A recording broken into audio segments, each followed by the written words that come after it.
मतलब है कि गुरु तुम्हें अपने प्राणों से लगाकर अपना ही मान रहे हैं और आज से तुम कोई भी कार्य, कोई भी साधना तुम करोगे तो गुरु तुम्हारे पास बिल्कुल उपस्थित रहेंगे। इसलिए गुरु दीक्षा का महत्व है। साधनाओं में कभी थोड़ा बहुत प्लस माइनस या विलंब या जल्दी हो जाता है। कोई आदमी को थोड़ा विलंब से सफलता मिलती है, कुछ आदमी को जल्दी सफलता मिल जाती है। ये तो इस बात पर निर्भर है कि आपका कितना समर्पण है, तो आप कितने समर्पित हैं, आप में कितनी श्रद्धा है। और श्रद्धा नहीं है तो 2000 साल की साधना करने पर कुछ नहीं मिल सकता। श्रद्धावान लब्धे ज्ञानम, ज्ञान, साधना, दक्षता, पूर्णता, सफलता उसको मिल सकती है जिसमें श्रद्धा है। विश्वास एक अलग चीज है, श्रद्धा एक अलग चीज है। श्रद्धा का मतलब है कि आपने कहा और हमने किया, बस मैंने आपको आज्ञा दी और आपने कर लिया, ये श्रद्धा है। विश्वास तो यह है कि उन्होंने कहा, सोच लेते हैं क्या है क्या बात नहीं है। विश्वास तो है, वो विश्वास में सोचने का एक मिनट मिलता है, श्रद्धा में सोचने का मिनट नहीं मिलता है। श्रद्धा तो जब शिष्य के प्रति श्रद्धा अगर मेरी है, मेरी भी श्रद्धा आपके प्रति हो सकती है, कोई जरूरी नहीं आपकी श्रद्धा मेरे प्रति हो। मेरी भी श्रद्धा आपके प्रति है, आपने कहा और मैंने कर दिया आपका काम, आपका तकलीफ है मैंने उसको निपटा दिया, तो आपके प्रति मेरी श्रद्धा उतनी ही होगी। आपकी भी श्रद्धा गुरु के प्रति उतनी ही होनी चाहिए। यदि आपने मुझे गुरु माना हो या देवता माना हो, जो देवता के प्रति हो तो पूरी श्रद्धा हो। विश्वास बिल्कुल नीचे लेवल रह जाता है। अब वो क्षण आपका नहीं रहा कि आप विश्वास करें। विश्वास से ऊंचे उठ करके आप उस जगह पहुंचे हुए हैं जहां श्रद्धा होती है। हम सौंप दिया है आपको तो सौंप दिया है, जो कुछ मिल जाएगा तो मिल जाएगा, नहीं मिल जाएगा तो वो तो भाग्य में लिखा हुआ है कि नहीं मिल रहा है, इसलिए तो तकलीफ आ ही रहे। जी हमारे जीवन में कुछ नहीं लिखा हुआ है इसलिए हम तकलीफ आ रहे हैं। धन या यश या प्रभुता या ऐश्वर्य साधना वो तो है ही, विधाता ने लिख दी कोई लोहे की कलम से बात जो नहीं मिल रही है। आपके प्रति श्रद्धा है, श्रद्धा है मुझे मिल जाना चाहिए। केवल शब्दों के माध्यम से नहीं, विचारों के माध्यम से, चिंतन के माध्यम से, अपनत्व के माध्यम से, और प्रत्येक प्रयोग, प्रत्येक साधना हम करें। क्योंकि कौन सी गेहूं का बीज हम बोते हैं, किसान फेंकता है मिट्टी में, और कौन सा बीज बिल्कुल बर्बाद हो जाता है, कौन सा बीज 100 गेहूं को लेकर के बाली वापस खड़ी हो जाती है, ये तो उसके ऊपर निर्भर है।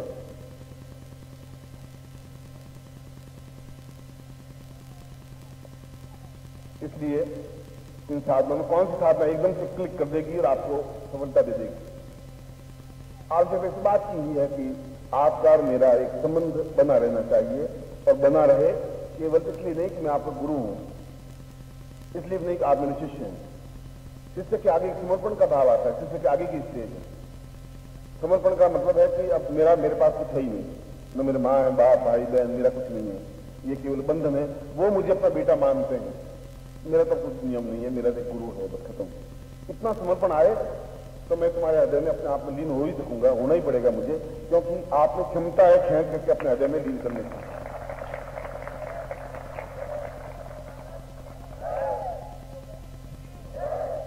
कोई व्यक्ति बस में आना नहीं चाहता, कोई व्यक्ति आपके कंट्रोल में नहीं आना चाहता।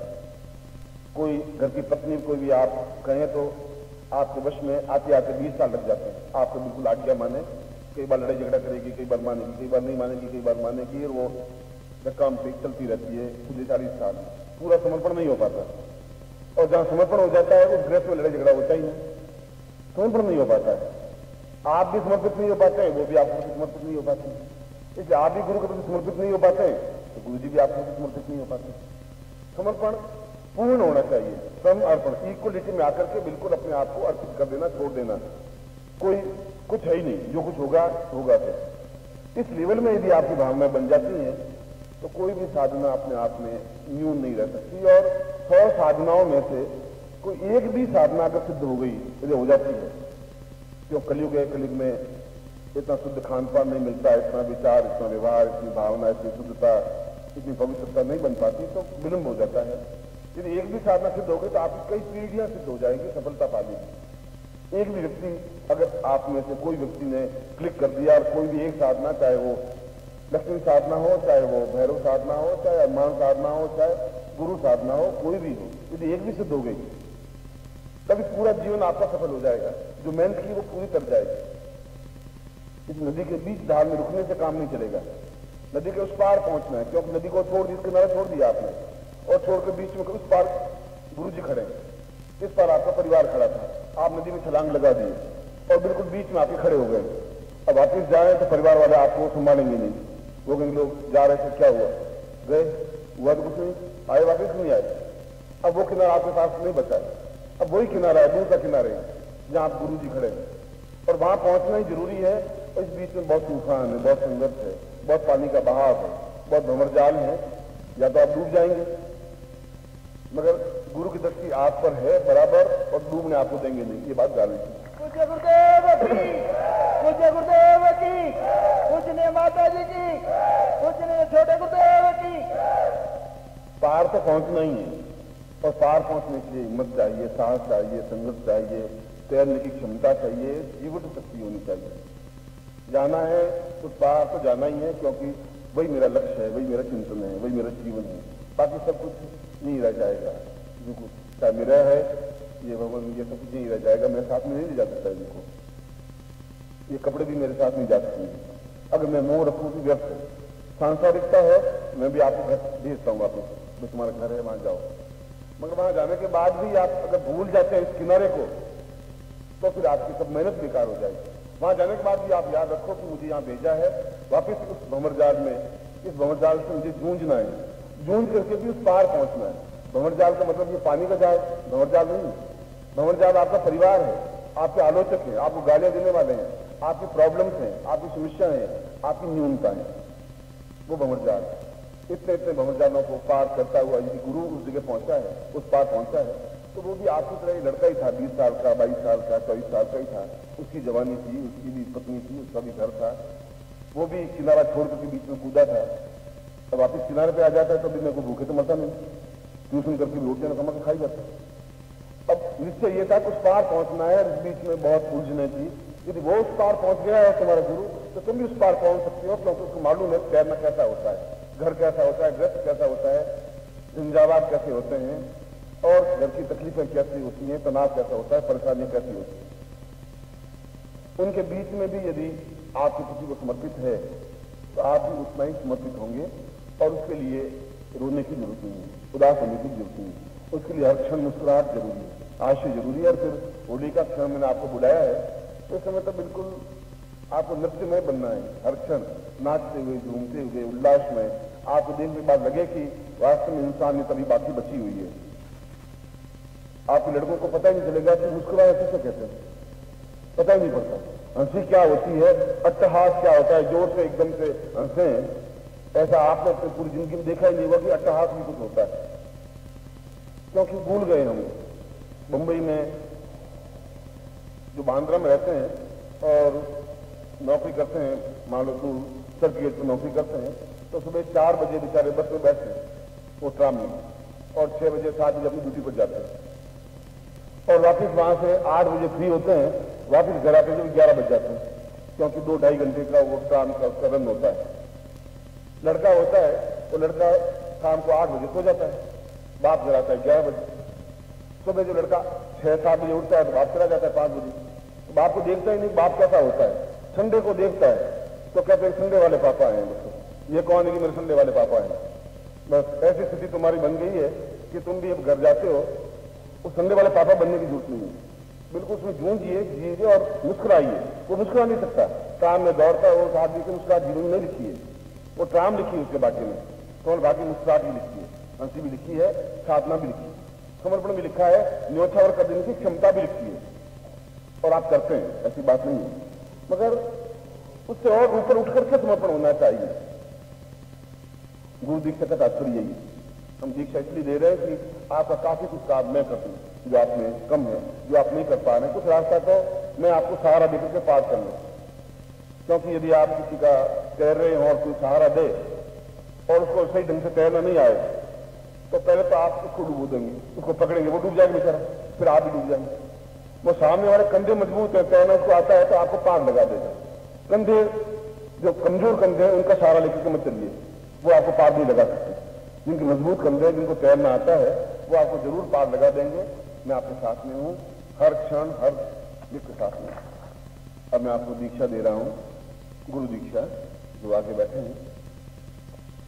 उसके बाद विशेष दीक्षाएं, उसके बाद आज का प्रवचन। आज थोड़ा विलंब हो गया है, कल से थोड़ा, क्यों दिन तो 2 ही है और 2 दिन में 48 घंटे होते हैं, 48 घंटों में से 8 घंटे चले गए, पीछे रह गए 40 घंटे। अब उसमें से 5 मिनट और बीत गए, मैंने बात की 5 मिनट और बीत गए। अभी मैं उठूंगा तो आधा घंटा और बीत जाएगा। हर क्षण हमारे लिए कीमती। हो सकता है रात को 2-3 बज जाएंगे, 6 बज जाएंगे, 6 बज जाएंगे। देखा जाएगा। आज आप नींद को आवाज नहीं दें तो नहीं दें, कोई जरूरी नहीं नींद के साथ सोएं। मेरे साथ भी आप सो सकते हैं, मेरे साथ भी बैठ सकते हैं, बात कर सकते हैं, नींद का खतरा नहीं है। गणपति को स्मरण करें सबसे पहले। सभी विघ्नों का नाश करने वाले हैं और सभी समस्याओं को दूर करने वाले हैं। भगवान शिव के पुत्र हैं, जिनकी पत्नी 2 हैं, रिद्धि और सिद्धि, और 2 पुत्र हैं, सुख और लाभ।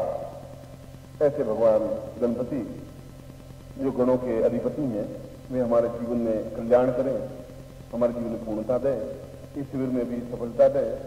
इसी चिंतन को लेते हुए मैं आपसे भी आग्रह करता हूं कि आपकी आंखों के सामने गणपति की मूर्ति आनी चाहिए, बिंब आना चाहिए और हम उनको स्मरण करते हुए प्रणाम करते हैं। ओम सुमुखस्य एकदंतस्य कपिलो गजकर्णकः लंबोदरस्य विष्णु विघ्नाशो विनायक धूम्रकेतुर्गणाध्यक्षो भालचंद्रो गजाननः द्वादशीतानि नामानि यत्रैष्णवादपि विद्यारंभे विवाहे च प्रवेशे निर्गमे तथा संग्रामे संकटे चैव विघ्नस्तस्य न जायते। शुक्लांबरधरं देवं श्रीवर्णं चतुर्भुजं प्रसन्नवदनं ध्यायेत् सर्वविघ्नोपशान्तये। लाभस्तेषां जयस्तेषां कृतस्तेषां पराजय येषामिन्द्रियवृष्यामो अजस्तोऽपि जनार्दन अभिप्सितार्थसिद्ध्यर्थं पूजितो यन्त्राश्री सर्वविघ्न हरतस्मै गणाधिपतये नमः। श्रीमन्महागणाधिपतये नमः। लक्ष्मीनारायणाभ्यां नमः। उमामहेश्वराभ्यां नमः। सतिपुरन्दराभ्यां नमः। मातृपितृचरणकमलेभ्यो नमः। इष्टदेवताभ्यो नमः। कुलदेवताभ्यो नमः। ग्रामदेवताभ्यो नमः। स्थानदेवताभ्यो नमः। वासुदेवताभ्यो नमः। वाणीगणकृताभ्यां नमः। सतिपुरन्दराभ्यां नमः। सर्वेभ्यो देवेभ्यो नमः। सर्वेभ्यो ब्राह्मणेभ्यो नमो नमः। तत्प्रादु संकल्पम कुर्यात्। दाहिने हाथ में जल लीजिए, मतलब ऐसा विचार करिए कि मेरे हाथ में जल है। कभी हिमालय पर आपको ले जाऊंगा और वहां संकल्प भरवाऊंगा तो वहां तो पानी है नहीं, बर्फ है, जमी हुई बर्फ है, वो पानी बनता नहीं। जब तक सूर्य की धूप आएगी नहीं, बर्फ बनेगी नहीं। तो वहां पर एक भावना ली जाती है हाथ में, ऐसा मेरे हाथ में जल है, जल है, क्योंकि देवता है। दाहिना हाथ सामने हो। ओम विष्णु विष्णु विष्णु भागवत सेवल खंडे जम्मू दीपे शालिवान का बुद्धावतारे समझ समझ को फाल्गुन माधव बच्चे आज बुधवार से अप्ताप लक्ष्मी पागम का कृष्ण सरकार सकल मन कामना सिद्धतम लोके वासे बाह्य राज्य द्वारे सर्वत्र यश विजय लाभादि प्राप्तम सभार्य पुत्र बांधव्य अखिल कुटुंब सहित सबसो समस्त भय व्याधि जरा पीड़ा मुक्ति प्रजान द्वारा आयु आरुषा अमुक गोत्रोत्पन्नो। हम आपका जो भी गोत्र हो वह गोत्र स्मरण करें। गोत्र मतलब आप किस ऋषि की संतान है। आज से 500 पीढ़ी पहले आपके कौन से ऋषि थे? ऋषि तो 18 ही थे, 18 में से कोई एक ऋषि आपका गोत्र होगा। नहीं गोत्र हो तो श्रीमाली गोत्र। अमुक शर्मा, हम अपना नाम बोलिए। अब बोलिए स्वाम शिष्यत्वम धारयामी मम प्राण चक्षु श्रोत्र घ्राण जिह्वा रोम प्रतिरोम स्वाम चरणे समर्पयामी। स्वाम आज्ञा परिपालय। स्वाम चित्ते मम चित्ते त्वम देह मम देह त्वम प्राण मम प्राण ताम पूर्णश्याम पूर्णत्वमता संतव्यम संपर्दे। जल छोड़ दीजिए। आपके सामने यज्ञोपवीत है, यज्ञोपवीत को हाथ में लीजिए, ऊंचा उठाइए। ओम त्रिशूले यज्ञोपवीतम परम पवित्रम प्रजापतिरिया सैजन प्रसाद आयुषम ध्रुवम प्रतिमंत्र शुभ्रम यज्ञोपवीतम बल तेजसाम चिनोपनयामी त्रिशूले वहितम पुरुषा शुक्रमचरता पश्येम सरदा संजीवेम सरदा सतभूषणयाम सरदा शतम पप्रवाम सदता सूर्य साक्ष में तद पूर्ण तेजस्विता प्राप्त निमित्तम यज्ञोपवीतम धारयामी नमः। दुपट्टा हटा करके यज्ञोपवीत को पहन लीजिए, गले में डालिए, फिर दाहिना हाथ उसके अंदर डालिए, राइट हैंड। लेडीज हैं इसको डबल करके पहन लीजिए गले में, इसको डबल करके गले में पहन। बालक हैं वो भी डबल करके पहन। दुपट्टा उतार के पहनोगे तो आराम से पहन सकोगे। दुपट्टा उल्टे बस पुराना है कि कोई पहना हुआ हो तो उतार देना।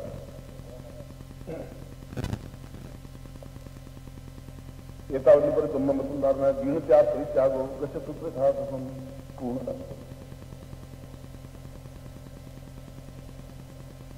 अब आप नारियल को हाथ में लीजिए, दोनों हाथ में, और हाथ ऊंचा उठाइए आर्ट के बिल्कुल सामने, हृदय के सामने। ओम संपूज्य गंधमालादि ब्राह्मण निरुकार कुर्यात क्षेत्र श्रवणिकजान मंडल कमला मुकुला श्याम धारिण परिणाम स्वर्ण पूर्ण दर्शन धात्वा दीर्घानंद नाम मांगलिम चासो पुष्पाणि पांतु सोसिमस्ताम पांतु आयुष मस्तु ताम्बूलानि पांतु ऐश्वर्य मस्तु दक्षिणाम पांतु आरोग्य मस्तु दीर्घ आयु श्रेय शांति पुष्टि तुष्टि चासो वित्तम बहुपुत्रम बहुधनम सवा कुलदेवता पीतम सवा ग्राम देवता पीतम स्वास्थ्य देवता पीतम अतास्त भविष्य अतास्त अतास्त कर्तार शत्रु पराभवम या तो सामंत पुराणी सामंत पापानी सामंत सुभानुवत्तम शिवार संतो शिवार संदानम कल्याणम कल्याणम पासुन प्राय कल्याणी जाया स्वर्णम प्रेत यत्रा रथस्य ब्रैत निदान विमोचनम विराज यचार्य यशस्वा यचारणाय यशप्रियो देवानंद दक्षिणायै दातुर्भूयाम समय में काम साग्रश्यत्वारद्रवहा लक्ष्मादिता संपूर्णाम सुप्रभावान्वितां भक्तिमोन्ना भोब्राह्मणा मम शिष्यत्व ग्रहे सुख सौभाग्य धन धान्य यथा प्रतिष्ठा ऐश्वर्य ताम पूर्णता तुभ्यम संवर्धते। गुरु प्रार्थयेत, नाल हाथ में रखिए, गुरु प्रार्थना करिए। गुरुर्ब्रह्मा गुरुर्विष्णु गुरुर्देवो महेश्वर गुरु साक्षात् ब्रह्मा तस्मै श्री गुरु जनकमलेभ्यो नमः। ध्यान मूलं गुरो मूर्तिर्पूजा मूलं गुरुपदम मंत्र मूलं गुरो वाक्यम मोक्ष मूलं गुरुकृपा मूकं करोति वाचालं पंगु लंघयते गिरिं यत्कृपादमंदे परमानंद माधवम। गुरु मंत्रम दद्यात्। आपके पास कार्ड है, कार्ड पर मंत्र लिखा हुआ है, बोल रहा हूं, आप मेरे साथ बोलेंगे। ओम परम तत्वाय नारायणाय गुरुभ्यो नमः। ओम परम तत्वाय नारायणाय गुरुभ्यो नमः। ओम परम तत्वाय नारायणाय गुरुभ्यो नमः। चेतनावंतम से था ओम ह्रीं मम प्राण देह रोम प्रतिरोम चैतन्य जाग्रय ह्रीं ओम नमः। तत्राभिगायत्रीवंतम से था ओम भूर्भुवः स्वः तत्सवि तुर्वरेण्यम भर्गो देवस्य धीमहि धियो यो नः प्रचोदयात्। पूर्णता प्राप्त गुरुमंत्रम दद्यात्। अब स्तुति करें। त्वमेव माता च पिता त्वमेव त्वमेव बन्धुश्च त्वमेव विद्या द्रविणं त्वमेव त्वमेव सर्वम्। अनयां पूज्यां सांगाय च परिवाराय सायुधाय च शक्तिकाय पूर्णत्व प्राप्ता निमित्तम स्वां गुरु दीक्षां सत्यम संपर्दे। नारियल को नीचे रखिए और दोनों हाथ खोलिए। मैं आशीर्वाद दे रहा हूं आपको, ऐसा रखो।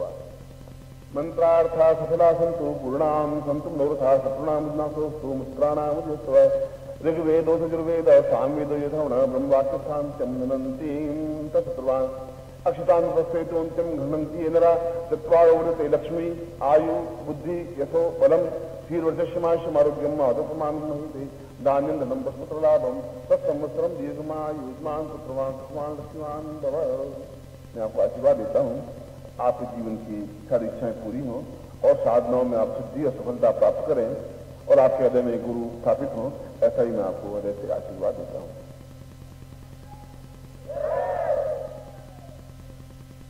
ये जो गुरु मंत्र है, ये आप 4 माला गुरु मंत्र जाप नित्य करेंगे, रोज 4 माला। इसलिए गुरु मंत्र जाप करना पड़ता है और करना चाहिए। दिन भर में हमसे चाहे अनचाहे झूठ निकल जाता है, सत्य निकल जाता है, बोलना पड़ता है, छल भी करना पड़ता है, कभी कभी झूठ बोलना पड़ता है।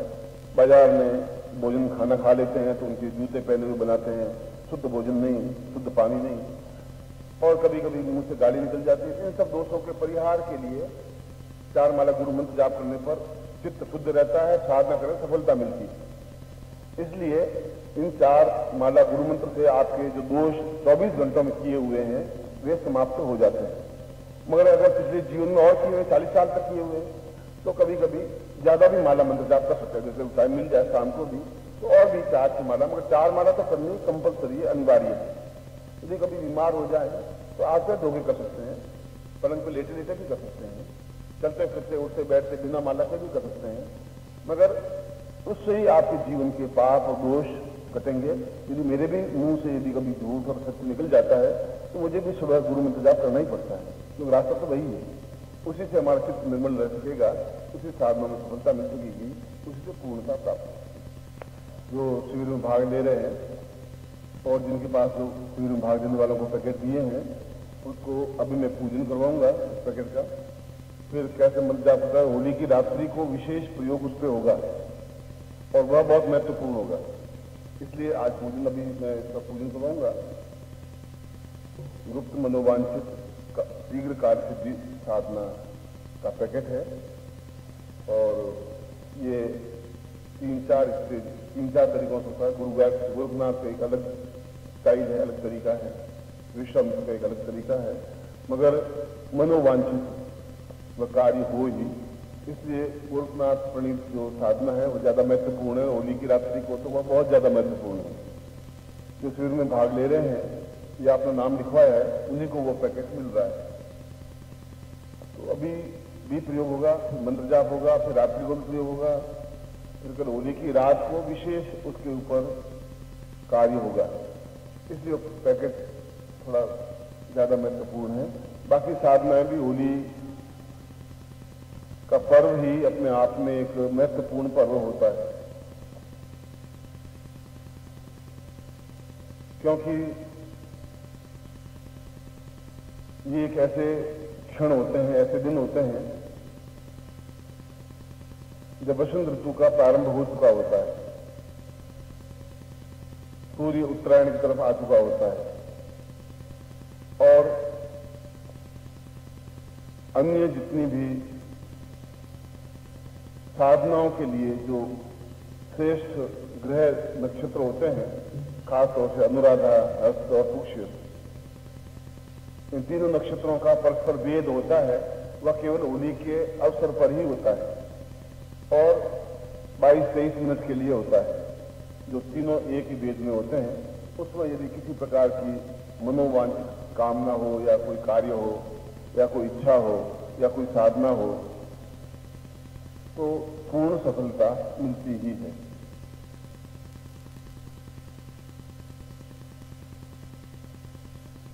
इसी होली के अवसर पर जब कुरुक्षेत्र का युद्ध प्रारंभ हुआ तो श्री कृष्ण के पास या पांडवों के पास तो कोई बहुत बड़ी सेना थी नहीं और कौरवों के पास बहुत बड़ी सेना थी, 18 अक्षौहिणी सेना। इधर केवल 5 पांडव और कुछ लोग ही थे।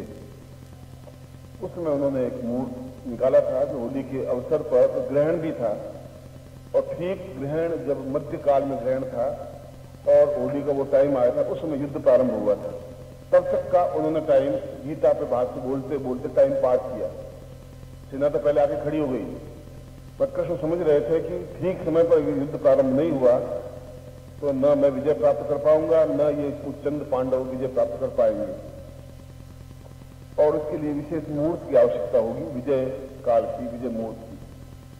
और ऐसा टाइम होली के अवसर पर और ग्रहण का भी समय दोनों मिलकर के, जो मैं आपको 22-23 मिनट बता रहा था, उन विशेष क्षणों में जब युद्ध प्रारंभ हुआ तो इतिहास इस बात का साक्षी है कि उस अक्षौहिणी सेना को समाप्त करके और पांडव विजयी हुए, विजय प्राप्त की। इसलिए जब इन तीनों नक्षत्रों का भेद होता है होली के अवसर पर, तब किसी भी प्रकार का कार्य, चाहे युद्ध हो, चाहे शांति हो, चाहे लक्ष्मी हो, चाहे कोई भी प्रकार की साधना या विचार या चिंतन या धारणा पूर्ण होती ही है। और ऐसे एक नहीं, इतिहास में सैकड़ों उदाहरण है कि इस प्रकार के अवसर पर उन्होंने साधना की और सफलता पाई। इसलिए बता रहा हूं कि ये जो पैकेट है यह अभी प्रयोग करूंगा, शाम को फिर इसको प्रयोग कराऊंगा, फिर ये प्रयोग कल सुबह भी करवाऊंगा और कल रात्रि को फिर इसका एक विशेष अनुष्ठान टाइप होगा और होली को जला करके लकड़ियों को और उसमें होलिका को स्थापन करके इसका पूर्ण कार्य होगा। इस बीच में 2-3 साधनाएं और होंगी जो साधनाएं हमारे जीवन की ज्यादा महत्वपूर्ण है और होली के अवसर पर इस प्रकार की साधनाओं का ज्यादा महत्व है। तो आप में से 2-4-6 ऐसे कुछ हैं जिन्होंने धोती पहनी नहीं है, तो आप धोती ले लें और पहन लें। यदि बहुत ही स्थिति आपकी खराब हो तो मुझसे फ्री धोती ले लें, ऐसी भी कोई बात नहीं, मगर धोती पहन के बैठे तो ज्यादा उचित रहेगा आपका। बालक भी हो यदि और वो साधना में बैठे हो या दीक्षा में बैठे हो तो इस धोती के 2 टुकड़े करके और उनको पहना सकते हैं। धोती का तात्पर्य ये होता है कि हम अपने आप में पूर्ण निर्विकार होकर के और साधना में बैठे हुए हैं, क्योंकि आगे भी ये धोती और ये दुपट्टा आपके साधना में काम आता है और यहाँ मंत्र सिद्ध होता है। जो मैं मंत्र बोल रहा हूँ वो मंत्र सिद्ध वस्त्र भी होता है। मैंने एक सन्यासी जीवन में देखा था, एक होली के अवसर पर साधना एक होती है, साबर साधना गुरु गोरखनाथ की है। ज्वर उतार दी थी, बुखार उतार दी थी। अब तो इतने बुखार होते नहीं है, अब तो क्रोसिन वोसिन लेकर के बुखार उतार देते हैं। मैं से 40 साल पहले क्रोसिन वोसिन थी नहीं, तो काढ़ा बना करके काली मिर्च और तुलसी के पत्ते और ऐसा बना के खूब 2-3 घंटे तक उनको उबाल करके कुछ ठान करके वो पिलाते थे, फिर बुखार उतरता नहीं था। उस सन्यासी ने गोरखनाथ प्रणीत व ज्वर उतारने का मंत्र सिद्ध कर रखा था और मैं देखता था कि वो कुर्ता उतार के रखता बीमार और वो मंत्र पढ़ता और मंत्र पढ़ने के बाद वो कुर्ता खुद बहुत हिलने थरथराने लग जाता है, जैसे उसके ऊपर बुखार आ गया तो लड़का बिल्कुल ठीक हो जाता है। इतने सिद्ध प्रयोग इस होली के अवसर पर भी होते हैं। बस एक मैंने उदाहरण दिया कि वस्त्र पर भी मंत्रों का प्रभाव होता है। एक चीज लेकर के हम अगर इस समय बहुत अच्छी अचकन और लखनवी कुर्ता और फूलों का गजरा वगैरह पहन के बैठ जाए तो हमारी भावनाएं चिंतन बिल्कुल एक अलग होगा। जैसे कि आपकी बादशाह है और मस्ती के साथ बैठे हुए हैं, लंगोट लगाए हुए तो बिल्कुल भावना अलग होगी, धोती पहने हुए भावना अलग होगी, पैंट पहना हुआ तो भावना अलग होगी। भावनाओं का ऐसा श्रद्धाओं का ऐसा पड़ जाता है। धोती पहन के बैठे और कुर्ता उतार करके बैठे, बनियान उतार के बैठे, बनियान उतरा हुआ तो आप ज्यादा सुंदर लगते हैं। बनियान पहने हुए इतने सुंदर लगते नहीं हैं आपको गलत फहमी है कि आप धोती कुर्ते में अच्छे लगते हैं या बनियान पहने हुए अच्छे लगते हैं। बिल्कुल कुर्ता उतार करके मस्ती के साथ। मैं जब आपकी जगह बैठा तो उतार के बैठता था, तो आप यहाँ बैठ जाएंगे तो पहन के बैठना, उनको लंबी थोड़ी बात नहीं, ऐसा करो बिल्कुल सुस्ता के साथ बैठ। उसको आप ले लें, पैकेट को अपने सामने रख लीजिए।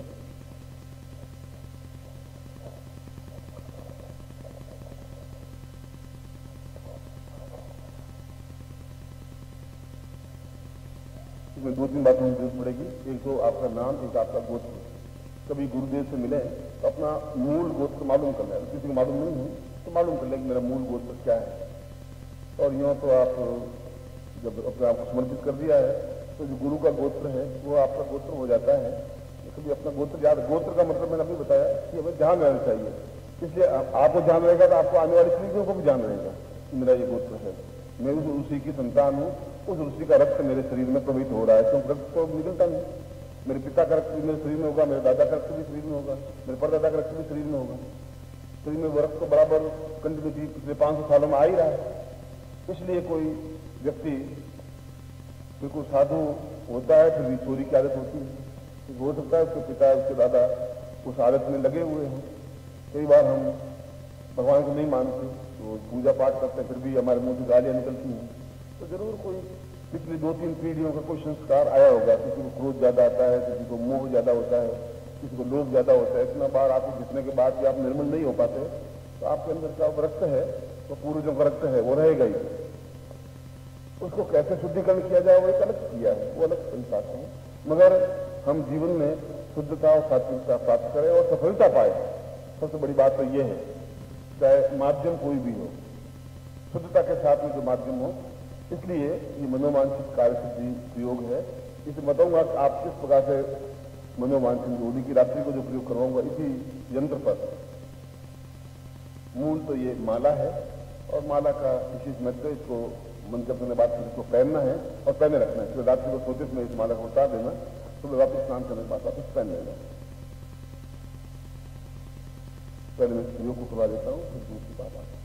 दिव्योत्तमां भूर्वसतां पदैव ज्ञानं शनैव भवतां भवनेत्ररूपी दिव्यो सदा प्रणतमेव सदा प्रणम्यं गोरक्षपूर्ण सहितां सहितं सदैव।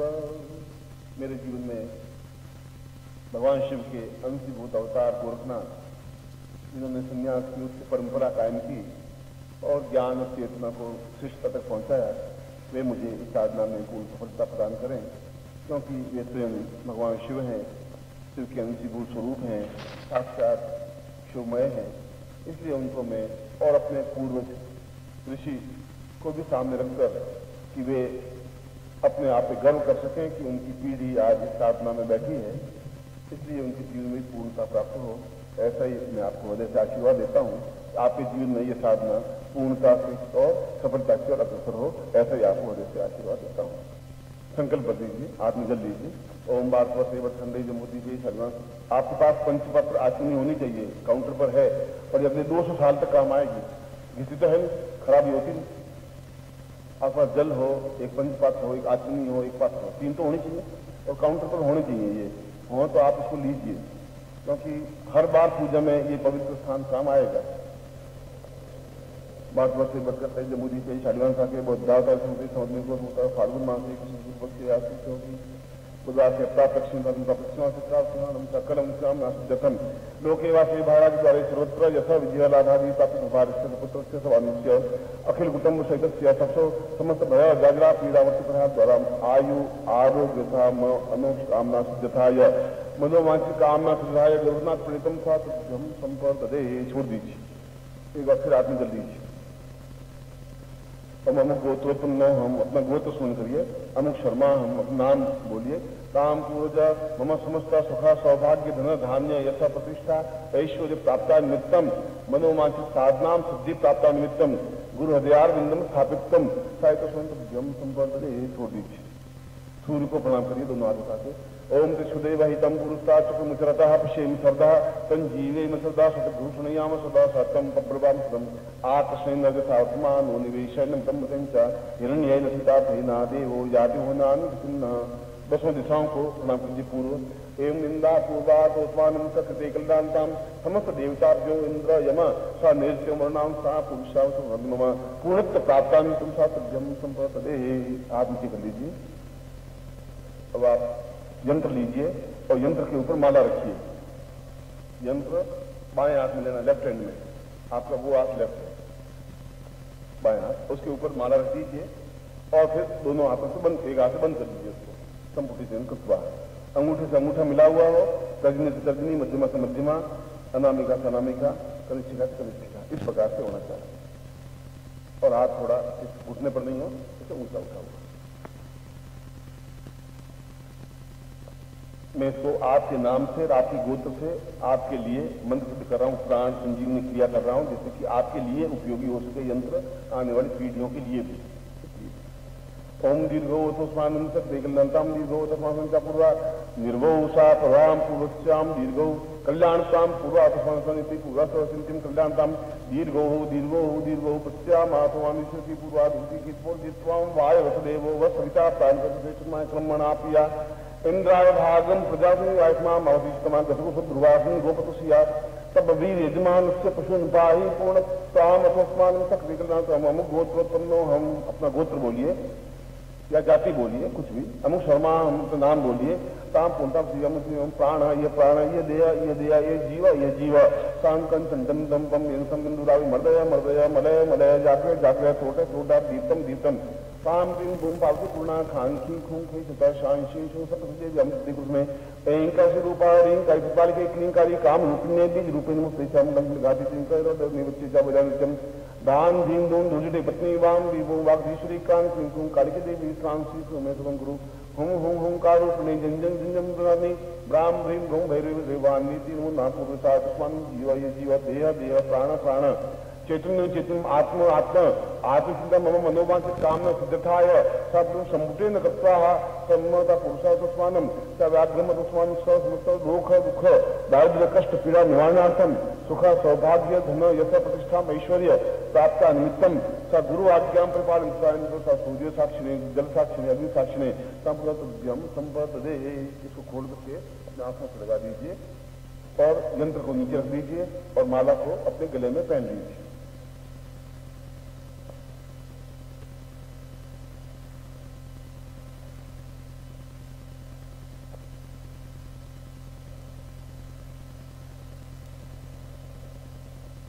गलन कर लीजिए।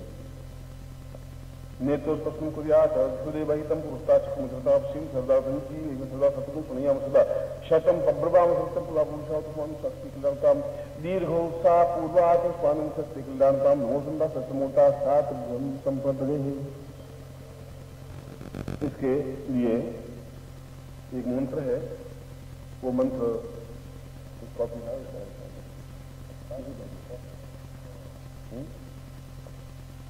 रखा करें इसमें जाना है।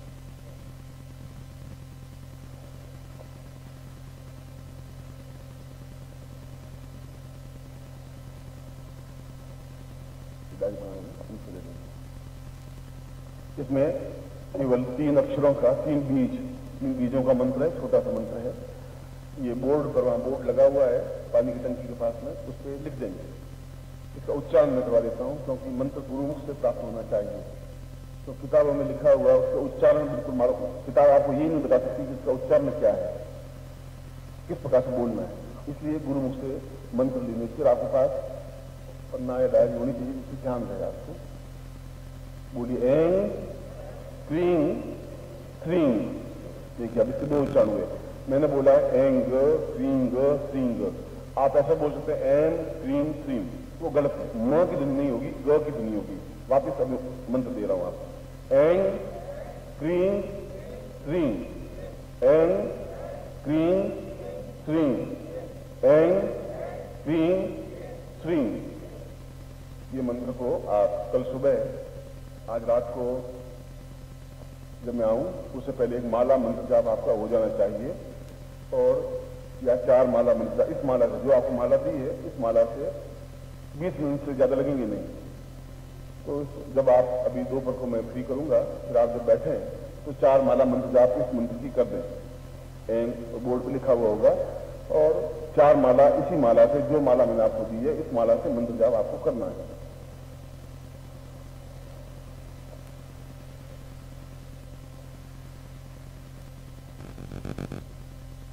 शाम को फिर इस विशेष प्रयोग को, जो अभी मैं पैकेट खुलवाया है, इस विशेष प्रयोग को अपने हृदय में स्थापन करने के लिए, पूरे शरीर में स्थापन करने की क्रिया गोरखनाथ ने बताई है कि पूरे शरीर में स्थापित हो जाए, जिससे कि हमारी वचन सिद्धि मिल जाए। हम बोले वो सफल हो जाए, उसको वचन सिद्धि कहते हैं। पूरे शरीर में जब सफल गोरखनाथ प्रणीत मंत्र स्थापन हो जाएगा, तो हम किसी को भी किसी भी प्रकार का श्राप या वरदान दे सकते हैं, मगर क्रोधमय कोई कार्य नहीं हो, इसलिए उसको शरीर में स्थापन होने की क्रिया होगी। तो यदि किसी के पास ये सामग्री नहीं हो तो ले लें, मगर शाम को फिर आप पूर्णता के साथ बैठे, धोती पहन के बैठे, दुपट्टे को ओढ़ करके बैठे और अपनी पूर्ण श्रद्धा के साथ बैठे। ये प्रयोग शाम को मैं कराऊंगा। हृदय से धारण, ये मंत्र बोल करके हृदय से धारण किया, फिर कल सुबह फिर इसी यंत्र और माला का फिर प्रयोग होगा, फिर कल शाम को यज्ञ पे होली पर फिर एक प्रयोग होगा। तो जिंदगी जिंदा दिल जिया करते हैं, मुर्दा दिल क्या खाक जिया करते हैं।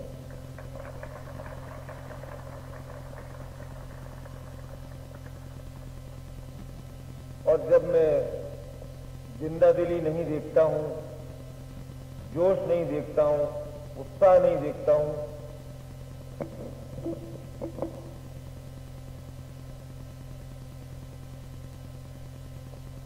जैसे आपके पीले वस्त्र हैं वैसा ही आपका चेहरा पीला देखता हूं, तो मेरा उत्साह भी ठंडा हो जाता है। पीले वस्त्र पर जिस प्रकार लाल अक्षरों में गुरु मंत्र लिखा गया है, उसी प्रकार आपके चेहरे पर गुरु मंत्र की लालिमा निरंतर छाई रहेगी, तभी तो आपका चेहरा दैदीप्यमान हो सकेगा। मुरझाए हुए चेहरों से, मुंदी हुई आंखों से, आकर्षणहीन जीवन से जीवन नहीं जिया जा सकता, जीवन काटा जा सकता है, क्योंकि जीवन तो निरंतर चलता ही रहेगा।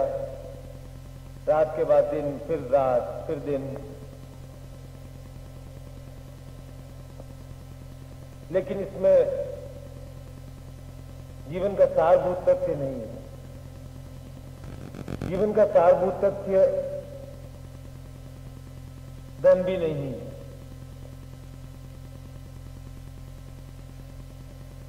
जीवन का सारभूत तथ्य बलवान शरीर भी नहीं है। जीवन का सारभूत तथ्य केवल और केवल यश और प्रतिष्ठा है।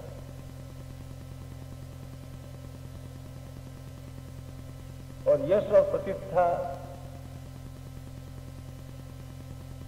केवल यदि आपके शरीर में, जीवन में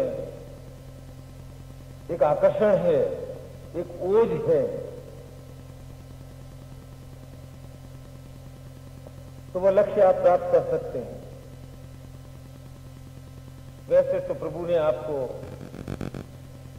हजारों चक्षु दिए हैं, अपने शरीर में जितने भी पसीने के रंध्र हैं, ये भी चक्षु हैं। लेकिन जो दो चर्म चक्षु आपको परमात्मा ने प्रदान किए हैं, उन दो चर्म चक्षुओं के माध्यम से, केवल उन दो चक्षुओं के माध्यम से व्यक्तित्व में वह आकर्षण, वह तेजस्विता, वह वशीकरण की क्रिया की जा सकती है कि हजारों लोग आपके अनुयायी बन सकते हैं, हजारों लोग आपको सुनने को आतुर हो सकते हैं।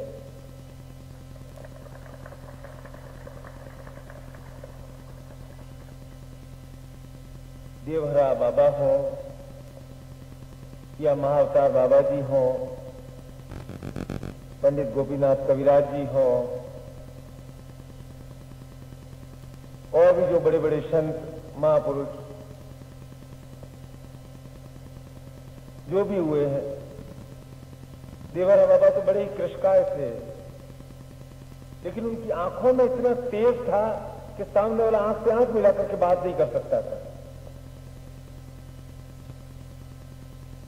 और जब मैं दीक्षा के समय बार बार कहा जाता है कि तुम गुरुदेव की नेत्रों की ओर देखो, तो मुझे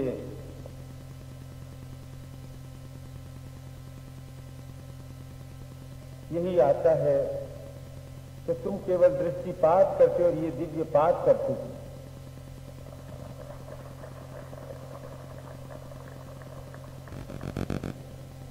केवल तुम्हें कहा जाता है कि 2 मिनट इन नेत्रों में देखो, इन नेत्रों की जो अग्नि स्फुलिंग है उसे अपने जीवन में ग्रहण कर लो, तो शायद तुम्हारे भीतर की अग्नि प्रज्वलित हो जाए, तुम्हारी आंखों में भी वह आकर्षण उत्पन्न हो जाए, तुम्हारे अंदर भी वशीकरण की वह क्रिया आ जाए। लेकिन तुम अपने नेत्रों का बिल्कुल उपयोग नहीं करते, क्योंकि नेत्रों का उपयोग करना आपको आता ही नहीं। आप जब भी बात करते हैं तो दूसरी ओर देख करके बात करते हैं, आंख नीची करके बात करते हैं, आंख चुरा करके बात करते हैं, ये नेत्र हैं जो सब भाषा कह देते हैं कि आपके मन में क्या भाव है, आप क्या कहना चाहते हैं। और यदि यही भाषा, नेत्रों की भाषा ही यदि आप पूर्ण रूप से नहीं समझ सके तो जीवन की भाषा भी नहीं समझ सकेंगे।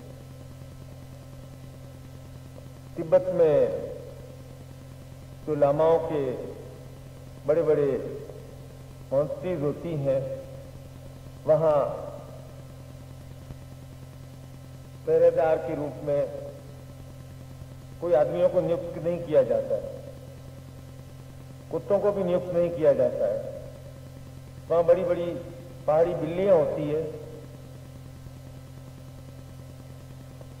वे वहां अतुलित संपदा वगैरह जो भी है, क्योंकि वे तो लामा लोग तो साधना में लीन रहते हैं, हिमालय में आते जाते विचरण करते रहते हैं।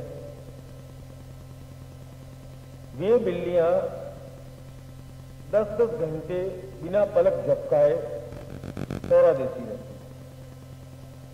और यदि उन 10 घंटों के दौरान कोई आया या गया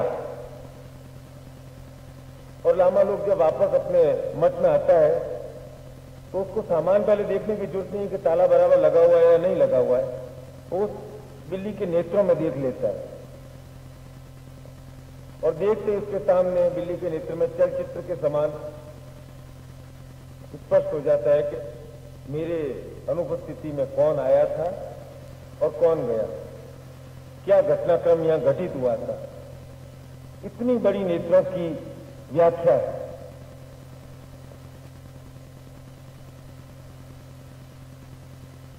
यहां मैं बात नेत्रों के आकर्षण की और वशीकरण की कर रहा था। जो क्रिया नेत्रों द्वारा संभव है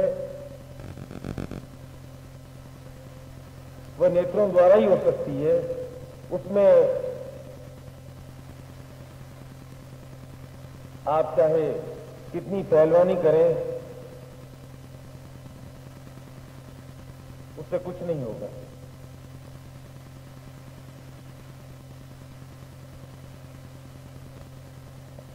एक श्रीमान जी थे, उन्हें अपने पड़ोस की लड़की से प्रेम हो गया, तो उन्हें और कोई भाषा तो आती नहीं थी। वो सुबह सुबह अपनी छत पे जाते और छत पे उन्होंने वेट लिफ्टिंग का सामान रखा हुआ था। रोज 100 बार 200 बार वेट लिफ्टिंग की क्रिया करते। महीने बीत गया, 2 महीना बीत गया, लड़की देखे ही नहीं। मंत्र अंतर इंद्रिय विज्ञान कार्यालय को पत्र भेजा, क्या किया जाए। बोला पत्रिका पढ़कर जो आपकी इच्छा हो वो कर लो। पत्रिका में उसने कहा कि बिल्ली की नाल का एक प्रयोग लिखा हुआ है, बिल्ली की नाल को मंत्र सिद्ध करके यदि जमीन में गाड़ दिया जाए और उसके ऊपर प्रेमी का पैर रख करके कोई स्त्री चले चले तो मोहित होकर के पीछे पीछे आ जाती है। लिखा हुआ था पुराने ग्रंथों में, इसलिए उसने कहा उसने गाड़ दी। दीवार के पीछे छिप करके कैसे देखता रहा, क्या प्रेमिका ठीक 10:30 बजे निकलती है, पैर उसका वहां पड़ेगा ही पड़ेगा।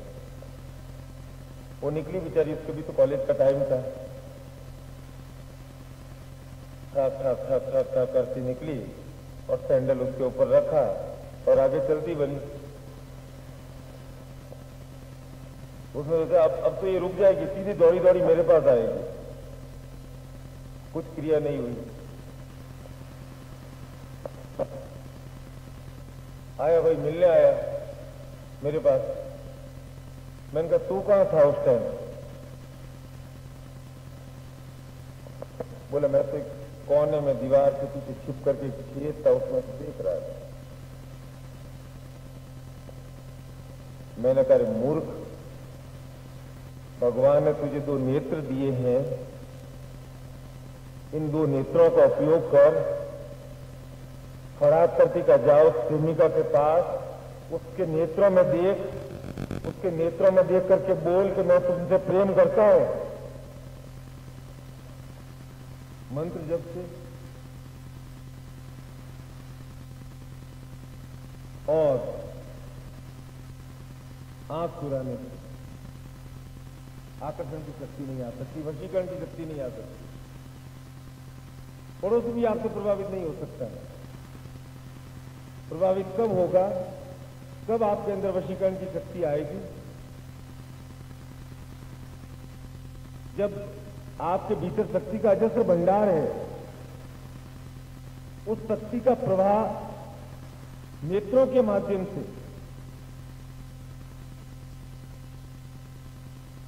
दूसरों पर आप प्रवाहित करेंगे। और यही आकर्षण का, वशीकरण साधना का मूल आधार है। और इस आधारभूत तथ्य को समझने के लिए निश्चय ही कुछ क्रिया करनी पड़ती है। निश्चय ही उन नेत्रों में कुछ अग्नि भरनी पड़ती है। और यदि आप में आकर्षण और वशीकरण की शक्ति आ गई तो सम्मोहन तो बहुत छोटी बात हो जाती है।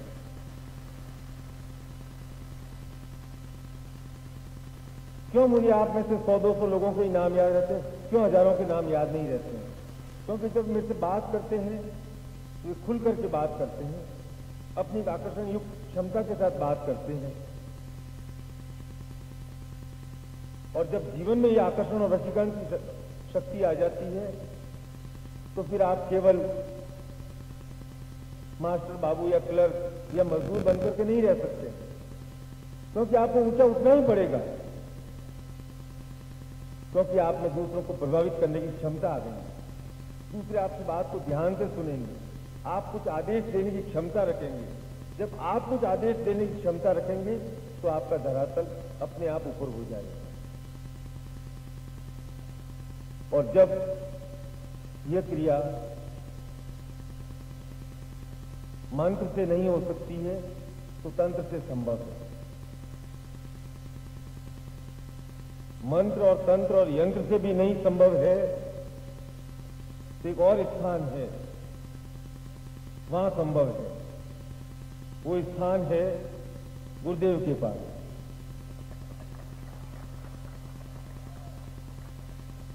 वहां कुछ असंभव है ही नहीं।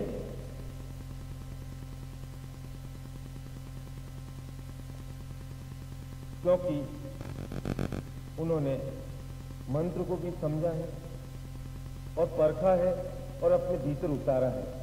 तंत्र को भी समझा है और उसे बार बार हजारों बार प्रयोग में लाए हैं।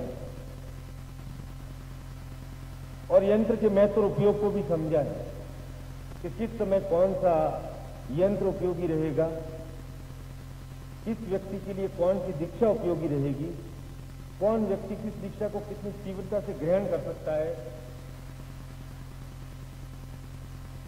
ये तो अपने नेत्र खुले रखते हैं। आप उन नेत्रों से, उन शक्ति से कितना प्राप्त कर सकते हैं, ये बहुत कुछ आप पर निर्भर करता है। बंधन की पूर्ति मैं इतना विश्वास अवश्य दिलाता हूं कि वह 1 किलो शक्ति में आपके नेत्रों में भरकर इस बार आपको घर में भेजूंगा, यह मैं वादा दिलाता हूं। जय गुरु। कर्तव्यं वदाम भक्ति सदैव तुर्यं साध्यं शताब्द परिपूर्णमदैव तुल्यं जीवंत लक्ष्मी धनधान यशः समृद्धिं प्रेमत्व प्रेम प्रीतां प्रविशन्ति सूर्य। यह श्लोक मैं शंकर भाष्य का बोल रहा हूं। शंकराचार्य जैसा व्यक्ति यदि ये लिखता है, एक सन्यासी, पूर्ण सन्यासी, आदमी सन्यासी लोग उनकी मर्यादा के अनुसार चल करके अपने आप को आंकते हैं कि मैं कितना सन्यासी हूं, कि उन्होंने अपनी जिंदगी में सन्यास की उच्चतम स्थिति बनाई, ये बताया कि सन्यास क्या होता है, किस प्रकार का होता है। उस व्यक्ति ने भी ये लिखा कि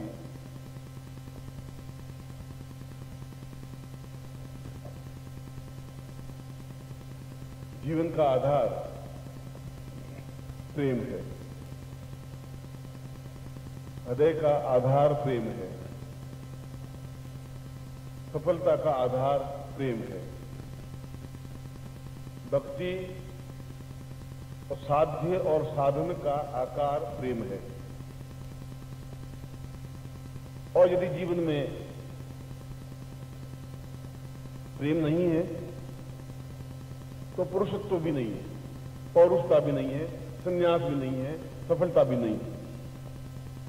ऐसी बात शंकर भाष्य में लिखी तो कई सन्यासियों ने आलोचना की कि एक सन्यासी प्रेम कैसे करेगा। प्रेम का तात्पर्य कोई एक लड़का और एक लड़की के आपसी संबंध को प्रेम नहीं कहते।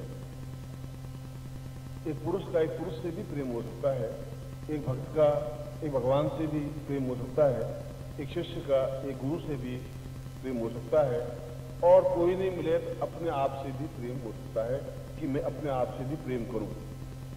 मगर सन्यासी शंकराचार्य की यह बात सही है कि यदि प्रेम का उदय नहीं है तो जीवन नहीं है। यदि हमारे हृदय में प्रेम नहीं है तो हमारे जीवन में फिर किसी प्रकार का रस भी नहीं है, आनंद भी नहीं है, उमंग भी नहीं है, जोश भी नहीं है, आ ही नहीं सकता। केवल रोटी कमाना और रोटी बनाना और रोटी खाना और पैसा इकट्ठा करना और पत्नी ले आना, यह प्रेम की क्रियाएं नहीं है, ये मजबूरी की क्रियाएं। और बाजार में प्रेम मिलता नहीं है। यदि आप कुछ रुपए लेके जाएं कि थोड़ा किलो 2 किलो प्रेम खरीद के ले आएं, तो ऐसी कोई दुकान अभी तक बनी नहीं कि प्रेम बिके और आप खरीद के ले आएं। और जैसा नंदकिशोर ने बताया कि वो एक कॉलेज की लड़की से प्रेम करता था और एकदम से उसको जाना चाहिए सामने और हाथ पकड़ के कहना चाहिए चल मैं तुझसे प्रेम करता हूं, तुम ऐसा जाति काम करना मत, क्योंकि उसको भी झापट मारने की साधना आई हुई है, ये ध्यान रखना। इसलिए एकदम से वो काम क्रिया मत कर देना, ये ध्यान रखना, क्योंकि मैं तुम्हें सलाह दे देता हूं। हाँ, ये बात है कि यहां पर इन 2 दिनों में यदि आपकी आंखों में वह चिंगारी, वह प्रेम, वह एक अग्निस्फुलिंग आ जाए तो फिर आपको हाथ पकड़ने की कोई जरूरत नहीं होगी। वो अपने आप आपके सामने बातचीत करने के लिए उद्यत होगी या होगा ही। जब विवेकानंद अमेरिका गए तो अमेरिका में उनको पूछा कि आपके यहां अजीब अजीब तरह के देवता हैं, एक कृष्ण और 1000 लड़कियां उसको लव करती हैं, हाउ इज इट पॉसिबल, ऐसा पॉसिबल कैसे हो सकता है, एक आदमी 1000 लड़कियों से प्रेम कैसे कर सकता है। हमने सुना कि कृष्ण जाते थे, लड़कियां उनके पीछे भी चलती रहती थी, गोपिकाएं। आपके हिंदुओं में ये क्या ऐसा कैसा सिस्टम है, क्या ऐसा पॉसिबल। विवेकानंद ने कहा कि आपकी बात सही है। सामने लेडीज भी बैठी थी, 100, 200, 300 लेडीज बैठी, जेंट्स भी बैठे हुए थे। वो अपना भाषण हिंदुत्व पे बोलने के लिए गए थे। उन्होंने कृष्ण के बारे में बोलते गए और बात करते गए, और मैदान बहुत था, या पीछे टेंट नहीं था, पीछे खुला मैदान था। बोलते गए, पीछे सड़कते गए। वे लोग भी इतने रसदार उन्होंने बातें कही कि वे लोग भी आगे खड़े, क्योंकि वो बैठ तो सकते नहीं, अंग्रेज लोग घुटने उनके मुड़ते नहीं, कुर्सियां थी नहीं, पाल वो मार सकते नहीं, और पैंट में बैठना बड़ा डिफिकल्ट होती थी, इसलिए बताते बैठ सकते हैं आप, पैंट में बिल्कुल सीधा रहना पड़ता है। टाइट पैंट तो ऐसी होती है कि बस बैठे फट जाए तो और उल्टा लगे। बोलते गए, पीछे सड़कते गए, वो लोग भी सुनने के लिए पीछे सड़कते गए कम से कम आधे घंटे में जब एकदम से विक्रम ने कहा कि आप कहां खड़े हो, उन्होंने देखा कि जहां से प्रश्न शुरू हुआ तो आधे किलोमीटर हम इधर आ गए। तो उसने कहा मेरे जैसा आदमी आपको आधा किलोमीटर खींच सकता है तो कसम तो वो पूरी जिंदगी खींच सकता है किसी को, इसमें बड़ी बात क्या है।